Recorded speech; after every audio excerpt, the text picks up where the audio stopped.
최근에 브라이언 러셀이 아니구나. 바이런 스캇이라는 LA 레이커스 매직 존슨이 말년일 때쯤 들어와서 열심히 뛰어다니고 190 좀 넘는 작은 키로 엄청난 운동 능력으로 덩크 마무리 같은 걸 해주는 애틀레틱한 수비도 잘하는 선수가 있었거든요. 그 선수 감독 생활도 잘했었고요. 최근에 인터뷰한 것도 조던 얘기를 잠깐 했었는데 아주 재밌습니다. 기본적으로 조던을 자극하면 안 되는 이유가 있죠. 이를테면은 클리블랜드 팬들이 나름 그 당시 90년대, 8, 90년대는 정말 열정이 넘치는 팬들이어가지고 한 번은 조던이 별로 그 고득점이 아닌 경기여서 경기 한 첫 쿼터인가 두 쿼터째여서 좀 어떻게 파울을 당했나 어떻게 잘못해가지고 엉덩이로 이렇게 엉덩방아를 쪘는데 좀 많이 심하게 다쳤대요. 그래서 그날은 그냥 접고 벤치에 들어가서 쉬려고 했는데 넘어서 다친 걸 보고 팬들이 너무 좋아하는 거예요. 막 환호를 지르고 그래가지고 그때 열받아서 커리어 하인 69득점을 찍었었죠. 조단이. 예, 그래서 마사장님을 화나게 하면 안 된다는 거죠. 역효과 하나니까. 클리블랜드랑 또 론 하퍼가 조던을 되게 잘 막았어요. 그래서 나중에 조던이 론 하퍼 인정하고서는 자기 팀으로 데리고 왔잖아요. 두 번째 3핏 할 때. 로나우드가 조단을 잘 막고 있었는데 더 크고 수비 전문이라고 생각한 크레이기 일러라는 좀 더 큰 크고 긴 백인 선수를 조던 스토퍼로 지정해가지고 게임 끝판에 붙였는데 기본적으로 뭐 조던 스토퍼라는 레이버를 붙이고 이렇게 홍보하면은 마사장님 열받아서 더 날뛰게 만들죠. 더 화끈한 득점력을 보여주게 하죠. 그때도 갑자기 크레이기 일러로 바꾸면서 자신감을 보였을 때 마이클 조던의 그 게토레이 광고에도 나오고 많이 나오는 그 위닝 샷 버저 비터 넣고 날뛰는 그 샷이 나왔었죠. 조던 스토퍼로 지명한 수비수가 꽤 많았어요. 플레이오프에서. 근데 할 때마다 초반에 좀 막는 것 같다가 조던이 방법을 찾아냈죠. 그러면서 항상 그 입술에서 딱 보이죠. 못 막는다고 막아보라고. 그나마 조 두마스가 수비를 좀 잘했어요. 조단을. 근데 그게 왜 그러냐면은 조단을 자극하지 않았어요. 조 두마스는 정말 말이 없는 선수였고 허세 같은 거 안 부리고 뭐 인터뷰에도 어떻게 해서 우리는 조단을 뭐 막을 거다 뭐 이런 내가 조단 스토퍼다 이런 얘기 안 하고 조용히 수비하고 그리고 조단을 수비할 때 두마스가 잘하는 게 적당히 거리를 두고 이렇게 자극하지 않고 그리고 자극하는 팀메이트들 있잖아요. 로드먼이나 어, 토마스나 레인비어나 예 그런 선수들이 마호원 같은 선수들이 파울하게 그쪽으로 유도하는 게 두마스 역할이었죠. 그래서 두마스는 막는다기보다 약간 이쪽으로 불편한 쪽으로 가게 사고가 날 수 있는 장애물이 기다리는 쪽으로 가게 그렇게 막아서 그게 두마스가 막은 거였고 거기에다가 조던이 두마스한테 화낼 수가 없는 거죠. 다른 선수들한테 파울 당한 거니까 그런 식으로 두마스가 조던을 잘 막았었고요.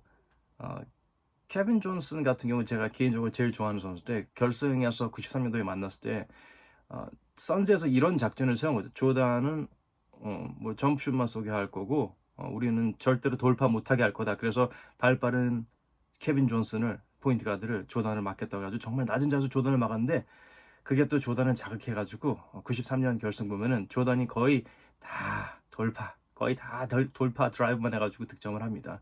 케빈 존슨은 정말 그냥 세례가 돼버리고 그리고 레지 밀러가 이제 신인 때 그런 게 있었죠. 막 흥분해가지고 첫 쿼터 때 쿼터 초반에 레지가 진짜 핫해가지고 10득점하고 조던이 그날 좀 부진해가지고 4득점밖에 못해가지고 자신감이 막 끌어올라가지고 뭐 네가 그렇게 언터처블 하다면 네가 그렇게 대단하다면 네가 리그의 미래야 막 무리를 걷는 정도라서 널 못 걷는다며 완전 신적인 존재라면서 메시아라며 막 이러면서 계속 놀리면서 했더니 조단이 그날 경기가 끝났을 때는 44득점 매치업 됐던 레지 밀러는 그 12득점인가로 그냥 끝났었죠. 그래서 조단이 이제 나가면서 눈을 딱 마주치면서 그랬죠. 어, Never talk to Black Jesus like that. 그래서 레지 밀러는 I'm so sorry 하고 끝난 경우가 있었고 아이지아 라이더라고 미네소타에서 득점을 잘하는 스몰 포워드가 있었는데 그 선수가 이제 한때는 좀 경기가 잘 풀려가지고 조던이랑 매치업 됐는데 진짜 득점도 잘하고 조던을 어느 정도 잘 컨테인하고 있었어요. 근데 아이지아 라이더도 짬이 좀 한 몇 년 차 그때 케빈 가넷이 신인 때였어요. 케빈 가넷이 신인이어서 케빈 가넷 좀 흥분하는 거 아시잖아요. 흥분하고 트래시 톡하고 막 뭐 엄마 돌아가신 선수한테 가지고 엄마는 좀 어떠냐 막 이렇게 트래시 톡한 그런 좀 사이코 같은 선수였는데 가넷이 옆에서 계속 떠드는 거예요. 야, 네가 아이제 라이더 형 선배가 최고야. 우선 아이제 라이더 짓밟으라고. 아주 그냥 잽도 안 되네. 아주 그냥 짓밟어, 뭐 죽여버려, 막 이런 식으로 막 계속 트래시 터키가지고 아이제 라이더가 계속 조용히 하라고 했는데, 그 심지어 아이제 라이더가 조던한테 찾아가지고 계속 호소했대요. 제가 좀 어려서 좀 이해해 달라고 이랬는데, 하지만 이제 조던이 이제 눈빛이 덜 변하면서 4쿼터에 거의 20득점 폭발하면서 상대가 8초 바이올레이션 걸리고 뭐 계속 스틸 당하게 압박 수비까지 하고 뭐 득점은 이제 3점, 슛, 미들, 페이드웨이, 턴어라운드, 덩크 모든 경로로 보여주면서 아주 개박살 승리를 해가지고 그때부터 이제 케빈 가넷이 아주 중요한 레슨을 배웠었죠. 제이슨 키드 역시 이제 정말 훌륭한 가드인데 마이클 조던이랑 매치업 됐을 때 상당히 긴장했고 최대한 이제 그 예의 바르게 게리 페이턴한테 트래시 토크 하면서 그 야외에서 농구하면서 잘하는 선수여가지고 약간 좀 상대 심리 같은 걸 좀 잘 읽는 똑똑한 선수였던 것 같아요. 제이슨 키드가 거의 신인 때 조던이랑 매치업하면서 항상 이렇게 잘 보여가지고 예의 바르게 그래서 조던이 되게 이뻐했대. 아유 그놈 귀엽네 하면서 살살 해줄게 한다면서 그러면서 한 30득점 정도만 해준 게 팀에서 욕먹지 않을 정도로 수비를 잘한 것처럼 보이게 해준 거라고 하네요. 바이런 스캇으로 돌아가죠. 바이런 스캇이 정말 훌륭한 수비수인데 철학이 있었죠. 조던을 상대할 때마다 화나지 않게 하고 거칠게 하면 안 되고 최대한 공간을 주고 점슛 같은 거 쏘게 하고 늦게라도 이제 좀 방해하면서 놓치면 다행인 거고 그래서 보통 조던이 그런 식으로 막으면 또 사람이니까 좀 이게 이쁘게 봐준 거겠죠. 뭐 서로 이렇게 뭐 상부상종이라고 할까요? 내가 그럼 예의상 뭐 그렇게 고득점은 안 하겠다 뭐 이런 걸 수도 있겠고 아무튼 바이런 스캇이랑은 좋은 관계를 유지했대요. 뭐 참 열심히 하는 선수다 이런 식으로 하고 참 예의 바른 젊은 청년이네 뭐 이렇게 생각했겠죠. 뭐 조던은 나이는 그렇게 큰 차이는 없을 텐데 그래서 어쨌든 결과적으로 바이런 스캇이 상대할 때는 보통 한 30득점, 야투율은 한 3, 40%. 그래서 바이런 스캇은 이제 자기가 잘했다고 칭찬받을 정도로 이제 집에 퇴근할 수 있는 거였죠. 근데 한 번은 못 뛰는 날에 이제 조던이 내 매치업인 바이런 스캇이 못 뛰면은 누가 뛰냐고 했더니 오늘 신인 앤서니 필러라는 선수가 뛴다고 했더니 조던이 보죠. 50득점을 그러고 바로 얘기하죠. 스캇이 바로 그 앤서니 필러한테 가가지고는 얘기했대요. 저 형 오늘 50득점 할 거니까 그렇게 알아두고 당황하지 말고 상심하지 말고 흥분하지 말고 화나게 하지 말고 거칠게 다루거나 가까이 붙지 말라고. 네가 돌파 당하는 순간 니네 선배들이 정말 피보니까. 그래서 경기가 끝나고 조던이 54득점 했었고 그중은 이제 너무 이렇게 조던이 이제 막 흥분해서 뭔가 좀 업된 상태에서 해가지고는 그 아시잖아요. 옆으로 기울듯이 날아가지고 옆으로 토마호크 덩크하는 거 그런 것 중에 하나를 너무 다이나믹하게 쑤셔넣었다가 공이 튕겨나와가지고 놓친 거 하나 빼고서는 54득점이었습니다. 상대를 할 때도 조던이 진짜 무서운 게 인게임 약점이 확실하지 않거나 자기 친분을 이용할 수 있는 선수라면은 그걸 최대한 이용하는 정말 어떻게 보면 좀 야비하고 그런 건데 정말 지략가죠. 어떻게 보면은 이런 운동 능력도 있으면서도 지략까지 말도 안 되는 치사한 전략까지 쓴다는 건 정말 반칙이죠.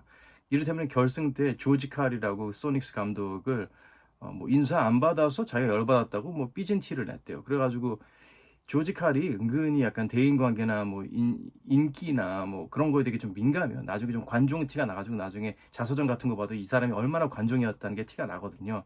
그래서 이제 선수들이랑 사이가 안 좋았던 것도 있고 그래서 결승에서 조지 칼은 경기에 집중해야 되는데 마이클이 나 왜 싫어하지? 막 이런 착각을 해가지고 거기서 또 흔들렸을 거란 말이죠.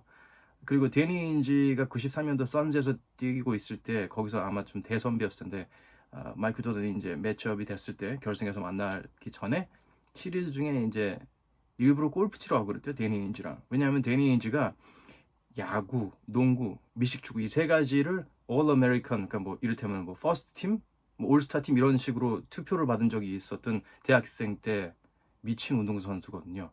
그래서 이제 골프 치면은 이제 골프 부심 같은 거 살려준 거죠. 형 골프 잘한다. 골프 선수도 되겠네. 이런 식으로 해가지고 또 이게 좀 사람이 좀 소프트해진 거죠. 결승에서. 아무래도 더 가능한 한 최대한 거칠게 뛰지 못했겠죠. 이렇게 자기를 받들어주는 조던한테. 그리고 바클리한테 이제 원래 좀 친분이 있긴 한데 정말 비싼 선물을 사주면서 우정의 징표라고 이제 결승 직전에 사줬더니 바클리가 좀 단순한 게 그걸로 이제 이게 딱 분리된 거죠. 결승에서 경기장에서 만나던 조던이랑은 약간 나의 베프 이런 식으로 생각하고 항상 바클리가 팀이 지고 있을수록 93년도 파이널스 보면은 조던이랑 같이 뭐 옆에 있으면은 항상 실실거리고 뭐 아이 형 이렇게 좋아하고 있어요. 지고 있어도 그 정도로 조던이 자기 그 마력을 남용한 거죠. 결승 때 칼 말론이 MVP 탄 게 되게 못마땅하다는 걸 되게 공개적으로 조던이 얘기해서 칼 말론도 약간 과하게 자기 정당화하려고 이제 오바를 하기 시작하는 거죠, 결승에서. 그래서 경기를 말아먹은 이유 중에 하나가 그래요. 칼 말론이 시야가 상당히 넓고 지능적인 선수예요. 침착하고 물론 팔꿈치로 사람 예, 거의 뭐 살인 미수 뭐 그런 것도 있긴 한데 정말 지능적인 선수인데 결승에서 97년도에 불스를 만났을 때는 예, 보면은 뭔가 부족하고 자유투도 많이 놓치고 그랬어요. 그게 아마도 이게 막 의욕이 너무 앞서고 이씨 내가 MVP야 이런 그런 땡깡스러운 마인드셋으로 했기 때문에 좀 졌었을 가능성이 좀 높다고 봅니다. 마지막으로 뭐 이게 조던이랑 직접 관련된 건 아닌데 그 바이런 스콧이 얘기했던 거랑 그리고 다른 데서도 들었던 살짝 재밌는 NBA의 그 뭐랄까요 그 여유로움 그 어떻게 보면은 그 자신감 허세 근데 허세가 아닌 허세 레리 버드에 대해서도 얘기를 했었는데 레이커스랑 셀틱스 항상 맞붙는 이제 라이벌이다 보니까 바런 스콧이 레리 버드에 대해서 정말 잊을 수 없는 일화를 이렇게 얘기했어요. 그 당시 이제 뭐 매치업할 상대가 뭐 마땅하지 않았나 봐요. 레리 버드를 막으려고 그렇게 뭐 베테랑이 아닌 약간 백인 포워드 선수가 막으니까 레리 버드가 갑자기 상대방 그러니까 레이커스 감독 있는 쪽으로 달려가면서 막 따졌대요. 지금 장난이야. 나 무시하냐고. 제정신이냐고. 백인 수비수 붙였냐고 나한테. 어서 흑인 선수로 바꿔달라고. 나 무시하냐고 이렇게 따졌대요. 레리 버드가. 그런 정도였고. 매직 존슨 얘기를 빼놓을 수가 없는데 매직 존슨의 그 여유로움을 보여주자면은 선수들이 뭐 이제 뭐 팬들이나 안티 팬들이나 뭐 그런 막 요즘에 보면 트위터에서 되게 쪼잔하게 뭐 자기 대변하고 방어하면서 공격하고 그런 애들 있잖아요. 막 자기한테 뭐 이렇게 뭐 가운데 손가락 대면 뭐 똑같이 뭐 욕하고 막 카이리 어빙 막 뒤에다가 이렇게 더블 법규 날리고 그런 유치한 거 있잖아요. 케빈 듀란트 이 두중계란하고 뭐 이런 거 뭐 르브론도 되게 가만히 못 있고서는 막 띵띵거리면서 내 니들이 나쁜 놈이야 막 이런 거 있잖아요. 그런 거를 안 하고 진짜 멋있는 선수였다고 느껴지는 게 매직 존슨이 이제 은퇴하고 2000년대 한 초중반에 판타스틱 4 영화가 나왔을 때 그때 무슨 행사에 어떻게 매직 존슨이 같이 뭐 하는 행사가 있었나 봐요. 나와가지고 깜짝 출연해가지고 행사에서 근데 두 벽돌 몸 벽돌로 된 The Thing이라는 캐릭터 있잖아요. 판타스틱 4에서 등치 큰 캐릭터를 연기하는 배우가 정말 골수 보스턴 팬이었고 잘하면서 항상 보스턴 응원하면서 보스턴이 이제 매직 존슨 레이커스한테 지는 걸 보면서 가슴이 아팠던 기억이 있어서 매직 존슨을 보자마자 바로 막 욕을 하고 나가 뒤져 이 쓰레기야 막 이렇게 막 막 욕을 했대. 보자마자 인사도 안 하고 그랬더니 그랬으면 이제 막 난리 났을 거 아니에요. 상대방 선수 뭐 레전드인데 매직 존슨의 반응이 어땠는 줄 알아요?